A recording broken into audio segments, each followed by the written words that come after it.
Well, good morning and thank you very much for joining us. I am Iyori Folarin. We finally made it to the weekend. No doubt we're going to make it beyond, God willing.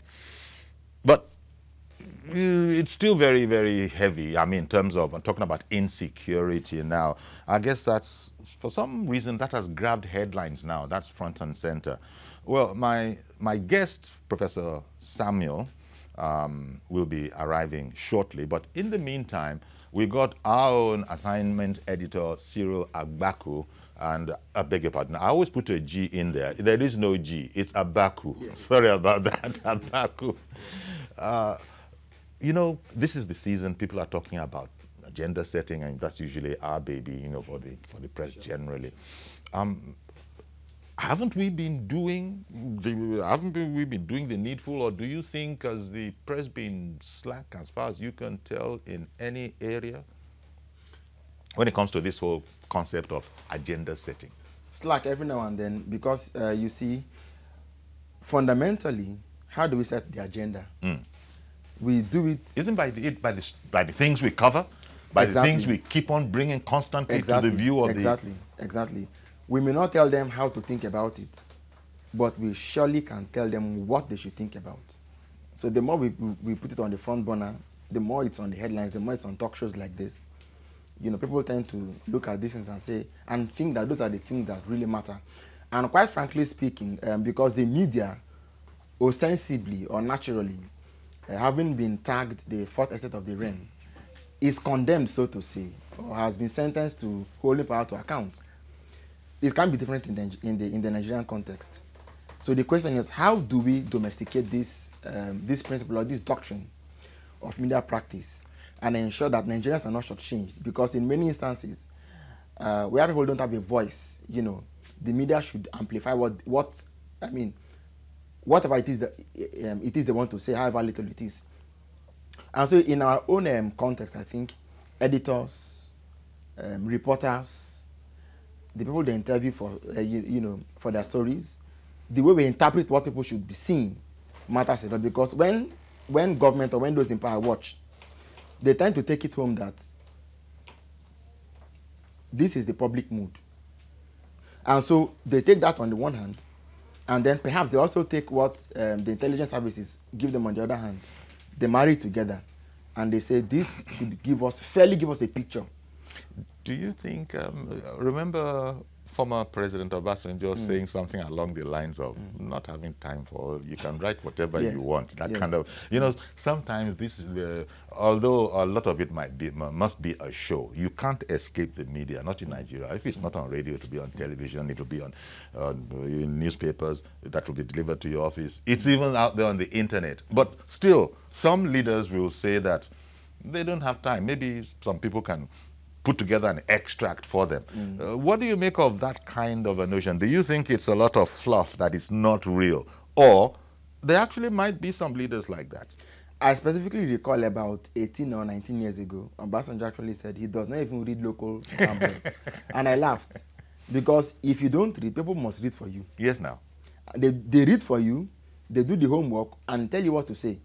So to use your left hand and dismiss the local media in your own country as president is not fair, you know.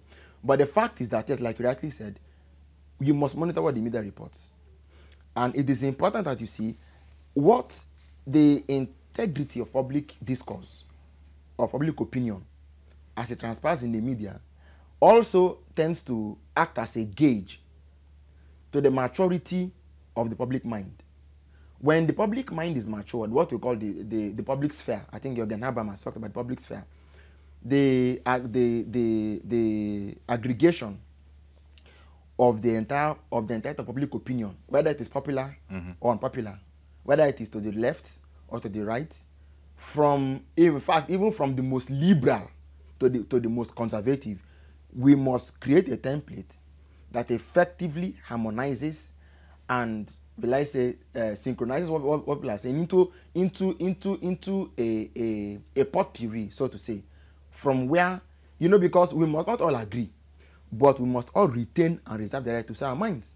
And so, you know, because eventually, you see, like I said, the maturity of public discourse is what eventually dovetails into what even becomes policy.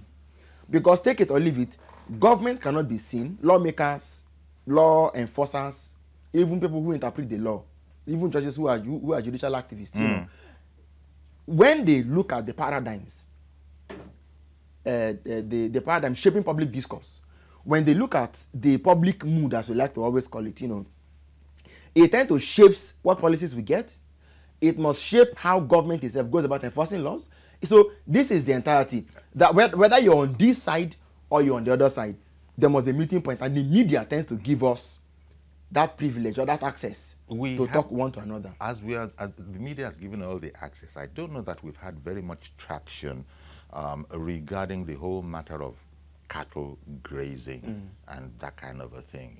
You know, I don't know, it's been out there, so it shows that it's important, it shows that people are pained by it, it shows, but there are those who would say enough concrete action hasn't been taken yet. And I don't know, maybe in this second term, when this administration comes into a second term, maybe something will be done in that regard. But for the moment, as you so rightly say, we keep on banging at it, and hopefully the powers that be will see that this is indeed what is what seems to be concerning the people. Let me just thank you very much. You know, as this is sort of a prelude, and as I had said, Professor Tunde Samuel, our guest, will be looking at this same issue. We'll be posing questions to him as well regarding what the direction should be, especially as he is of the ruling party. He's a chieftain in Lagos State, so there are a number of things that I imagine we won't know that he might be able to give us an inkling with. Thank you very much, Cyril. My pleasure. Okay, stay with us, please. We'll be right back.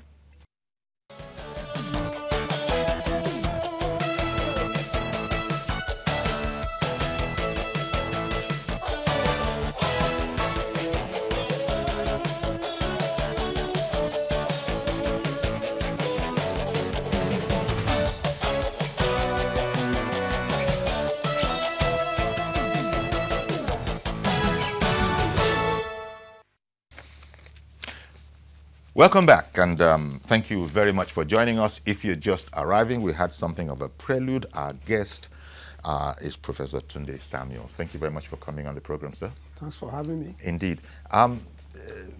We're in that season where people are talking about agendas.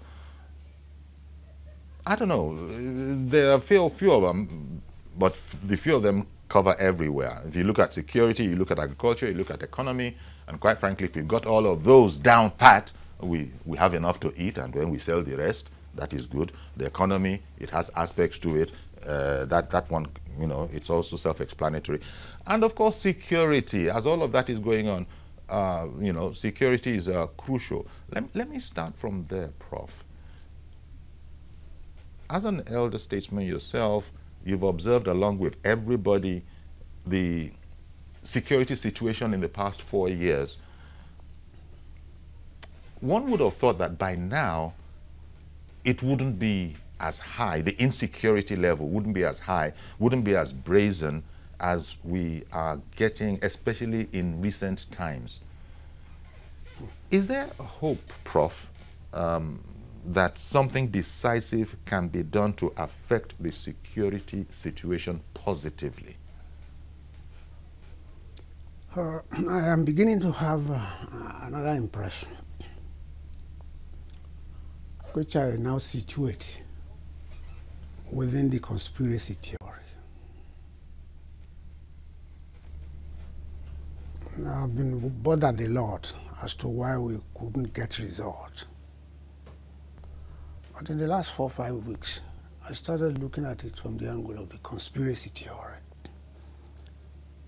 Are we sure that we don't have enough nuisance variables within the political gamut itself that profit by the day from insecurity? That is giving me serious concern now. But when the president spoke in the last 24 hours, giving marching orders to the military chiefs. I knew it's beginning to look along my line too. Okay. Because you cannot be commander-in-chief and you can't command. It's beginning to show now that as the commander-in-chief, he must be seen to be ready to command. And his command must have force and result. Behind it. Yes. So I'm waiting for developments in the next 72 hours now. Okay. Of course, maybe, I don't know how worthwhile it will be to remark that this is what we expected from the beginning, what most people would have expected that from the beginning, from Buhari's first coming. But what has been seen, in part, has been, you know, things along the lines of, look, there are rules. I can't do things just because I could do them when I was a general. Now there's democracy, there's that. And I even remember that, because I'm linking, quite frankly, insecurity and corruption. I'm linking them together. They might, you know. When President Buhari had that This Day interview, he had given the example that the television interview, it was late last year, I believe. I hope, was it? Very recently, it's about the only major television interview that the president has done, so most people remember it. He had recalled a story that at his first coming, with his attitude to corruption, people had been locked up in Kirikiri, and the idea had been, well, as soon as you can explain your dubious wealth, then you can just walk. He recalled that when the administration that followed him came, all those people, with very little questions, or maybe no questions at all, were all released. So it was his way of answering the editors at the time as to what he wanted to do about corruption. So the president seemed to be saying to me, individually watching, make up your minds what you want. I dealt with them brutally. If you want, you people were talking. Now we are in this mess that we are. I'm now a Democrat, and I'm going to, you know, limit myself to democratic norms, and you people are still talking. Go and make up your mind. In other words, he seemed to be saying that we, the people, don't seem to be ready to fight corruption yet. From my analysis of that example of that statement from the president, that is it that the president doesn't have enough support, do you think, from everybody around him to do as he does? He declared his assets. I think Osinbajo followed, and according to reports, nobody else bothered. Everybody was citing the fact that well, it's not mandatory, that kind of a thing. So is the president, is part of the situation the fact that the president and some of his close people do not seem to be on the same, if you want, moral plane? I think I've made a comment in respect of this twice here on set, that during the closing ceremony of the 1940 National Conference in Abuja, my closing remark then was that the survival of democracy and the Nigerian nation in 2015 and thereafter would depend on two major crucibles: electoral sanctity and judicial integrity. There's nothing Mr. President can achieve in this country without a combination of the two. If you look at the gamut of problems facing this nation today, you will understand where I am coming from. The lawyers at the National Conference took me up violently. They erupted. That what concerns the judiciary and I explained myself later, that it is possible for the electoral system not to be perfect. But society will now look up to the judiciary if there is judicial integrity to tell us the truth. The second aspect of my disagreement with the team of lawyers at the National Conference was that they are not opposed to judicial integrity or electoral sanctity, but that things should be done according to the letters of the Constitution. You know, lawyers will always hide under the concept of clinical efficiency. They want things to be done clinically so that nobody will be left in doubt that there's something shady. That's always their take any day. And that he who alleges must prove. Remember? Yes. He who alleges must prove. In fact, I've said it here too, that with my students in the university, the law of semantic empiricism says, what cannot be seen must not be said either. The verifiability theory of meaning says, you don't say what you cannot show to the whole world. Yeah, but the problem we have to prove is that Yes. we are feeling, and let me use this crude example, we are feeling our money disappear. You know where I'm going there. We are feeling our money disappear in torrents into certain pockets. But it's a heck of a job to prove anything. But the money is still disappearing. And the law is covering because he who alleges must prove. That is a problem, and I quite frankly don't have any ideas myself as to how to go in a democratic system where things are done apparently the way they seem to be done in these parts. I will answer that question from the angle of student activism in those days. The 11 commandments of the bourgeoisie is that thou shalt not be caught. Thou shalt not be caught. Yes. Because once you are caught, there's nothing bourgeoisie about you anymore. The law will take its normal course. So that explains part of why you have not been able to quantify any achievement in the war against corruption. Okay. Because the lawyers will talk of clinical efficiency in prosecuting any case. You must show that this person has stolen money. And the law can be very difficult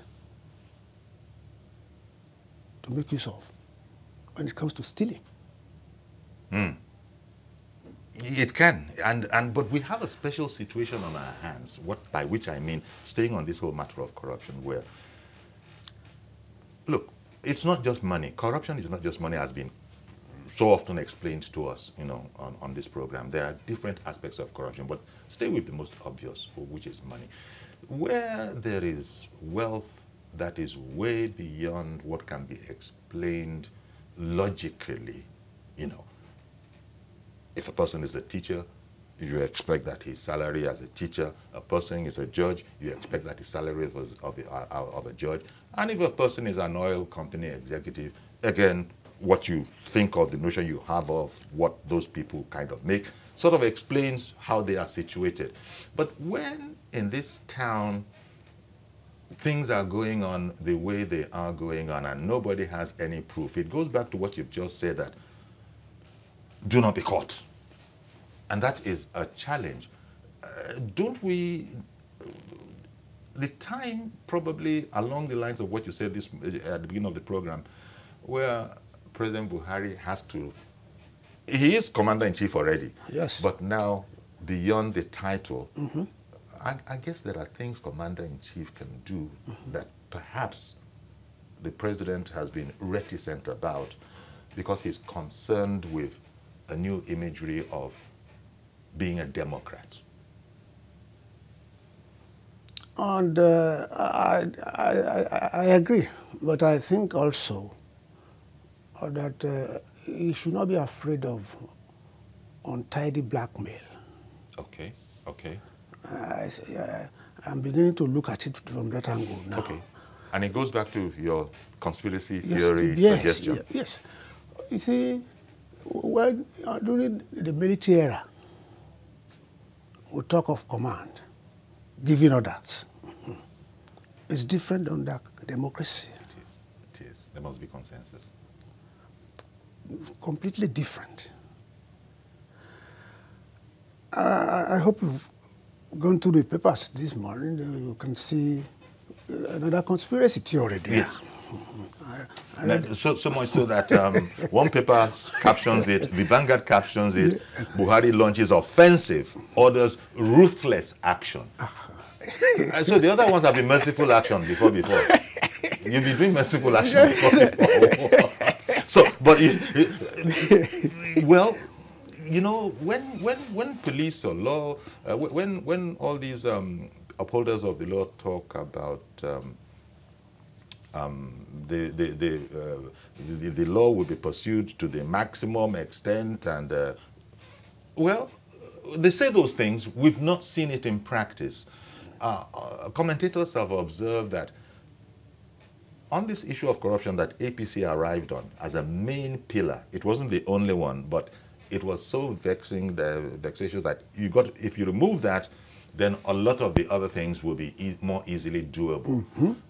That hasn't happened.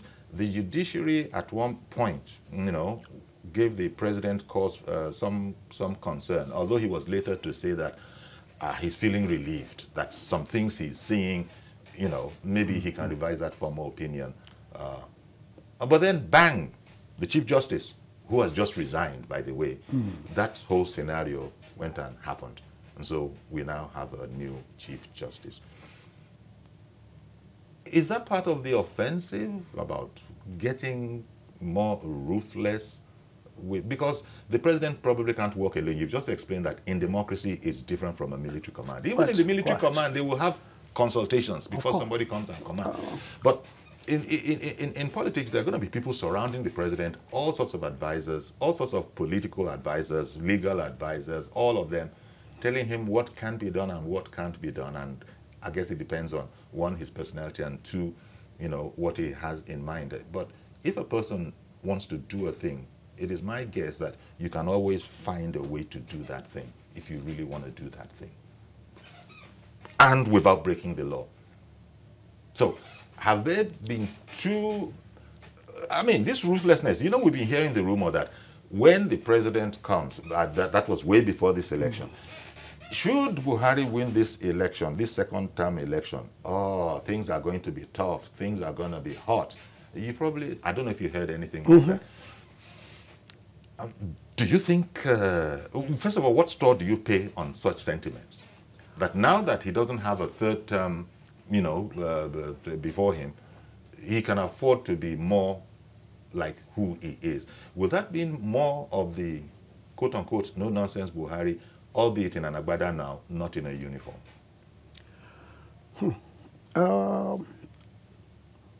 I want to believe that even before the end of the election for second term, our conspirators and believers of the ambush theory had already started putting some plans on ground. I see. So even after his election now, if you look at the trend of events, you will see that the survival of democracy is still far-fetched. Oh, we can't take that for granted yet. We cannot.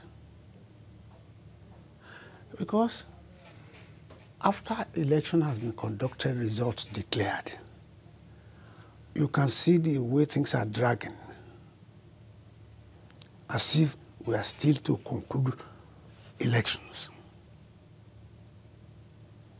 And that is beginning to snowball into political hierarchy.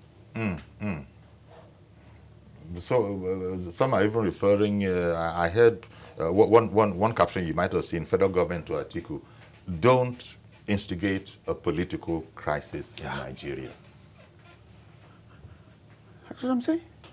Even after the election, people still don't believe the result of that election. And the apostles of anarchy are not resting on their oars yet. They are not. But I was going to suggest that none of this should be very surprising to such a savvy party and members that make up its top end as the APC. Because, you know, people know stuff that maybe the ordinary man walking the street won't know. It's unfortunate, well, and I may scratch that, the way APC came together had to bring so many different strange bedfellows from all over the place. One has understood that. But APC itself, surely it would have noted danger spots, you know, treacherous spots that you are coming to say that you are beginning to suspect. You haven't even said as much as this is what is going on, that you are beginning to reflect. Might there be any store to the whole attitude of enemies within, you know, people who are working assiduously to make it as difficult as possible because they'd rather things remain the way they were, which I think is the whole point of this whole conversation. People wanting things to remain the way they were. And then Buhari comes along with his APC people and says, nah, things are going to change. But then some people are saying that, so what has changed now? Nothing has changed. In fact, people have gone as far as saying that you run to the APC, if you are accused of corruption, everybody forgets your corruption charges. Those are not encouraging sentiments to be around. Is it part of the whole structure of what you refer to as a conspiracy to make life as difficult as possible politically? I'm yet to see an example of somebody who has stolen money but that has been swept under the carpet. Okay. So that's why I say the law of semantic empiricism says I should not say what I cannot prove. If I have evidence that somebody, before we can even allude to that in respect of the presidency now, it is very difficult to get concrete evidence now. That's my major problem. It's not that the bourgeoisie cannot go to jail. Forget about it. Okay. For as long as he has been caught, that's what the 11th commandment says. So this whole matter of evidence, and because we are going to comply with the rule of law, you know, and the Constitution, and every other law on our books, because lawyers will bring them out even if you forget about them. Yeah, but this could go on forever. This could go on forever. Because your logic is infallible. So it therefore means it could go on forever. And worse still, I don't know how people are going to look at it, because any kid, any 14, 15, 16-year-old hearing this conversation might say, oh, so the trick then is not to be caught. It's not that we're going to change anything, but the change really is you can't be slack anymore. And I know that's really not the intent, to use one of those legal words, quaint legal, that is not the intendment of that whole idea. I know. But that's what it's sounding like, and it is showing how frustrating perhaps it is to really combat this behemoth called corruption. We've heard that if we don't take care of corruption, it's going to kill us, but we still have not moved very far, some argue, bearing in mind what what APC had in view when it came the first time around. Now that we're going to the second term, now the president is saying, yep, I'll be ruthless now with anybody, you know, that is to say, as a government, we'll be ruthless now with anybody, you know, who is, you know, carrying on with all these acts, well, people can just say it remains to be seen. Well, I believe strongly also that the second coming of Buhari is going to be strategically different. It will be strategically different. Strategically different? Different.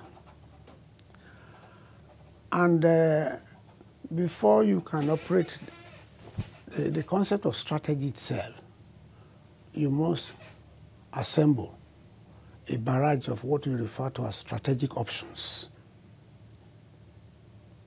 You assemble your strategic options, you examine, you review before you go the whole hog. We've had 4 years to do that, sir. Okay. Surely, by now, we must have some short lists of, okay, we've been looking at this gamut of strategic, options. Yes. Now we have a short list, and we must get cracking. Hopefully, but let me quickly bring in Henry, who has called in from Edo State. Good morning, Henry. Yeah, good morning, sir. Thank you for calling in. You go ahead and contribute. I've just heard the prof talking about all the talking issue of corruption, that they have not seen anybody that is caught. And most especially like person like Ojis Okalu that is facing trial in respect of EFCC cases. And people gave him a ticket wrong in for this election. A person that has not been pleased with the court, why must such a person be given ticket wrong for a power? And somebody is saying that nobody is caught under the APC. How do you react to that? Okay. All right. All right. Thank you very much for calling in, Henry. Because there are those kind of loose ends, so people will recall that these loose ends. Interesting example that Henry brings up. Maybe there are some internal aspects that we are not aware of, but that's the way it appeared to Henry. Well, the answer to that is very simple. I've said it here today, that the 11th commandment of the, thou shalt not be caught. Of the bourgeoisie is that thou shalt not be caught. Oh dear. And that has been corroborated also by the law of semantic empiricism, that you only say what you can prove. You don't base, lawyers don't, they don't accept assumptions. That's where the lawyers are quite different from most of us. You don't come and assert on assumptions. Assert what you can convince the entire world of what you are saying. If Okalu has been, because that I don't want to join issues with him, but that could be libelous. If he has been caught, it's for the court of law to prove. It's not for me as a commentator in TVC to say, because I don't have the crucibles of the law to authenticate my narrative. I hear you, Prof. And as I said, you're speaking as an elder, and these are truisms. But the worrying aspect to me is that 11th commandment of the bourgeoisie, that thou shalt not be caught. In other words, when an offense is not provable, let me put it that way, okay, then we're stuck. If it's not provable, and people will probably, this is those kind of dodges of trying to make sure that what you're doing is not provable because of what we've been talking about. We have to find a way out of that. And when you said, by the way, Prof, what did you mean when you said we can't take democracy for granted? I don't want, and I pray we will not, I don't want us to play into the hands of the military again, forever. Worst democratic government to me is better than the best military regime. Okay. That's my concern. I don't want us. And happenings now, I'm getting worried. Okay. I must confess. Because this is the kind of logjam that we have that people don't know what to do about, and then sometimes some people will go and come, and before we know where we are, we have a mess on our hands. Yes. And but wasn't it APC's job to prevent that, no matter the cost? Because APC is the ruling party, to prevent that scenario. Visionary leadership, you know, you can see afar, you know what's going on and all of that. You have all these eggheads that are theorizing. Why? How did we arrive here? Or is it that the president is a difficult man to persuade? This is a national issue. It's not for the APC alone. I see. It's a national issue. Even as the ruling party, it's still not for APC alone. I agree as the ruling party. I'm coming to that. Yes. This time around, you will see a difference in our strategic options for resolving national issues. Okay. Okay. For instance, in 2015, the strategy was a bit untidy. That will not happen again. In other words, the ruling party is sort of getting its house in order. It will do that, but it has to be done with the hindsight of delicate balance.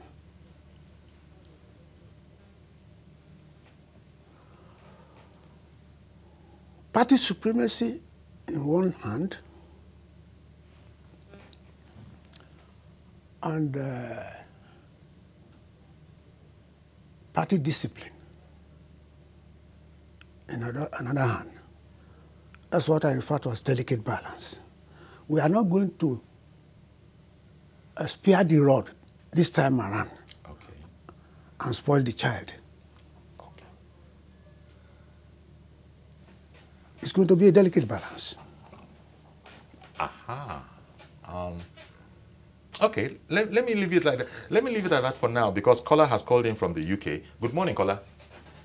Good morning. Thank you for calling in. You got a comment? Good morning, Professor Tunde Samuel. Good morning, hi. To be your student. Oh, how are you? At LASU. I am fine. How is overseas? We used to have arguments, then we will argue again against the 11th commandment. That's okay. Okay, go ahead. Now, well done. It's good to see you on APC side, but to give a sort of grant for people to carry on committing atrocities of corruption, just based on the fact that they might not be caught. I think that it's misleading. It is misleading. Secondly, how do you mean? How do you mean misleading? It is misleading when you give the impression that I'm not from London, actually, I'm from Cirencester. Okay. When you give the impression that you must not be caught, there is so much atrocities going on in Nigeria that to give that encouragement of if you are not caught, then it's all right. No, sir. So forgive me, but I got the impression that he was saying the difficulty in achieving the effect that we want is because you can't prove anything. Oh, Kola, I'm so sorry we lost you.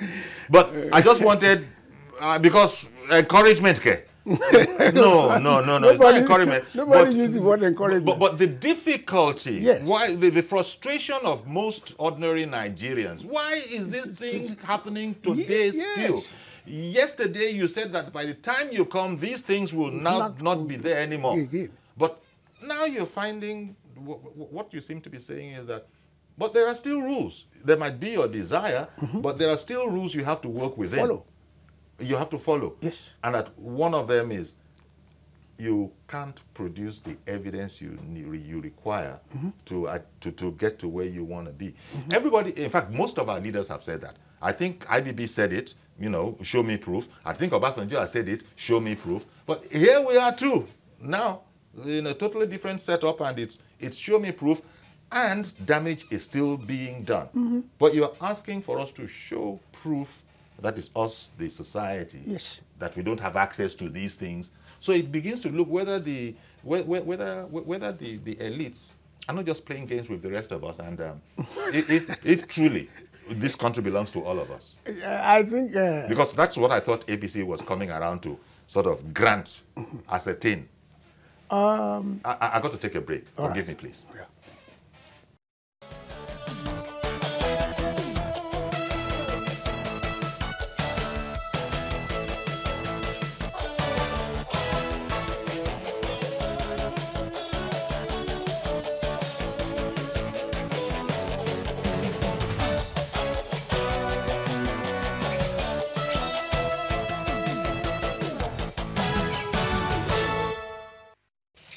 Okay, welcome back. Our guest is Professor Tunde Samuel. He's a Lagos State chieftain of APC. And we're looking at some of the challenges that we faced in the past 4 years. When APC came first time around, the promise was very, very high. It would not be business as usual, etc. There was a roadmap.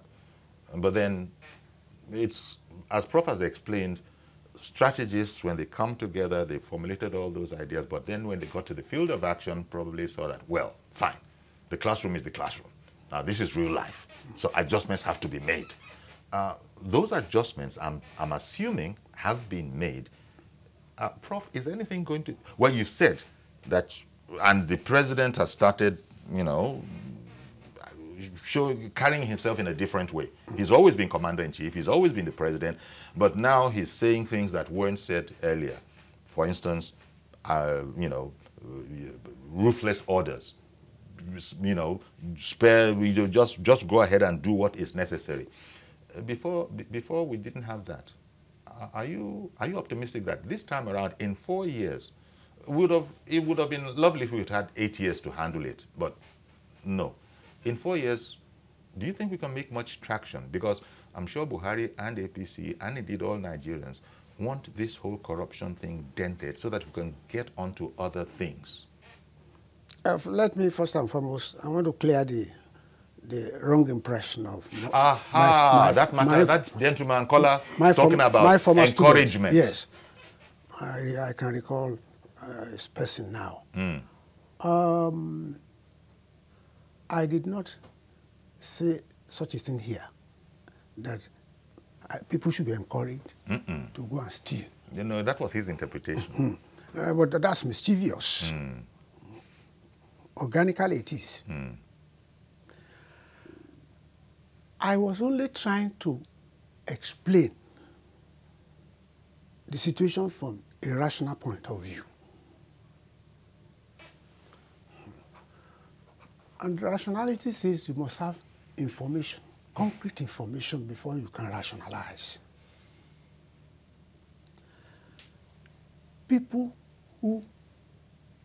Anybody who can choose to go and steal, once that person has been caught and found guilty, he or she must go to jail. Yes. My own explanation is that the law of rationality says anything that cannot, even in law itself, lawyers will never agree with you. I am not encouraging anybody to go and steal. All I'm saying is that we cannot give judgment on the pages of newspaper or on television. Which was what my former student was trying to do this afternoon. And proof you is must crucial. Prove. Yeah, that's the kernel of my logic. But proof is oftentimes so almost impossible, very costly and difficult. And so, because we're going to be law-abiding, because this is going to be a law-abiding administration, we have to manage this a bit more right up to now. But people are hoping that from now, that May 29, there will be a marked departure. You can still stay within the law, a lot of people feel, and be much more vigorous. Maybe take off the gloves. Okay. And in addition, Yori, those of us who comment, we have to be very careful so that we don't fall foul of the law. Okay, sorry, sir. Yakub, good morning, and apologies for keeping you waiting. Good morning. No problem, sir. Good morning, sir. Good morning. And good morning to Professor. Professor mentioned something earlier that electoral candidacy and judiciary integrity. Yes, I quite agree with Prof in the studio. But usually, one thing about security in this country is this. Something still not clear to me, and then I've never seen some people explain it to me better. But I believe maybe Professor can do that this morning. When there is insecurity in some states governor will cry loud to the federal government that they need help, they need this. But I think they are still getting their security vote every month. Maybe almost 20 million or 20 billion, as to say, I don't know. Why is it that they are collecting security votes and then nobody know what they are using that money for? And then we don't know, nobody can question them. How do you spend this money? And then still get insecurity in your state. And then when there's insecurity, you still come back to the federal government. In the first instance, why are you collecting that money? That is number one. Number two, we are talking about corruption in this country. For me, this dispensation, I would like our legislation and the National Assembly to make a law whereby you will pronounce guilty. You will not be the one go to court to go and defend yourself. Okay. That you are not guilty. That is where we can get it right. Yes. God bless you, sir. Thank you very much. The French system, as we have heard. Apparently, there are instances in the French constitution where that happens. What Buhari did the first time around, send them all to Kirikiri. Yes. Prove yourself. And whoever can prove himself satisfactorily as to where you got the 27 houses and the 14 cars and the 2 or 3 houses in Europe, prove how you got it legitimately, and then you can go home. Maybe I exaggerated that a bit, but it was for emphasis that things are going on. It's like what is passing through the eye of a needle. In Nigeria, that seems to be a very, very easy one so far. But you've explained that if we're going to be as quote-unquote civilized as we profess, then for now, there's very little that can be done apart from bringing everything together that you need for the objective that we want. Yes. And for the moment, something crucial is missing: the ability to prove wrongdoing. Lucky, good morning, Lucky. My honorable presenter. Good morning, sir. Good morning, my honorable presenter, Mr. Lucky from Jos, precisely from Bukuru Locus. You're very welcome. Please, what's your comment? Let me say good morning to the prop too, my Baba. Sure. Good morning to you, sir. Good morning. It's a pleasure, sir. We should agree one thing then. For the past 3 or 4 years, the government has failed to deliver their political promises. That is agreed. In terms of security, in terms of economy, in terms of corruption fighting. Now, we're talking about issue to move the country forward. That's the next tenor of the PMB government. First, security. For us to have good security in this country, let him be transparent and honest by exposing the sponsors of this armed bandit and Boko Haram. Because armed bandit, Boko Haram and herdsmen is this activity. If we can expose the sponsors, because I believe there's no smoke without fire. Are you getting my prof? Now, be honest and sincere. That was why you see the Minister of Defense was accusing the northern leaders. Are you getting it? That there must also some people, this Boko Haram and the herdsmen or the armed bandit, they're not sleeping in the air. They are human beings, they're not ghosts. The community should be able to seek information to the security agency, and the security agency should be able to have information gathering to fish out these people. If we don't do that, I think we cannot fight war, even in our advanced country. We can't fight war on that without getting information gathering to get the sponsors. If the social is brought, you're not like you're going to cut a tree. You cut the branches, don't cut the taproot. The tree will not die. So I have to cut off the branch root. That is one. Because inflation, let us be honest. Okay. Difference will also change the economic team to see that those who are professional in economy should be there. Issue of corruption, let it be honest. Expose those who are corrupt. Like the governor of, let me tell you one thing, sir. Please, excuse me, sir. Let us talk one thing. The governor of Kano State, there was a video showing, but they have to stop the House of Assembly from investigating it, but through the court. At the same time, look at the National Health Insurance Scheme. These are facts. About how many billion? 20 billion was missing. I'm a contributor of National Insurance Scheme. Okay. Thank you very much. I think your point has been made, and all of what you've said can be verified. It's out there in the public space. Those are the kind of things that are going to be no doubt confronted differently in this administration. He referred to the governor, video and request for proof. So all of those situations we still have on our hands. But you're optimistic, Prof, that the strategists will come out with a different fare this time. And because we have only one more shot at it.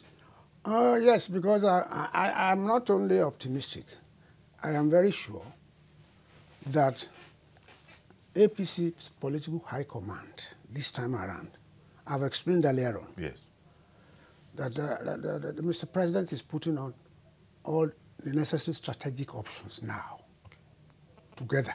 Okay. So we're going to have to leave it here, Prof, because we've completely run out of time. We can't but be optimistic, and we are getting some interesting, Buhari launches offensive, orders ruthless action. We hope this will be across the board in all aspects of our life. Thank you very much, Professor Tunde Samuel, for coming in and sharing your perspectives with us. So that's our program. Please join us on Monday when we resume this morning on TVC. I am Yori Folani. Have a great weekend.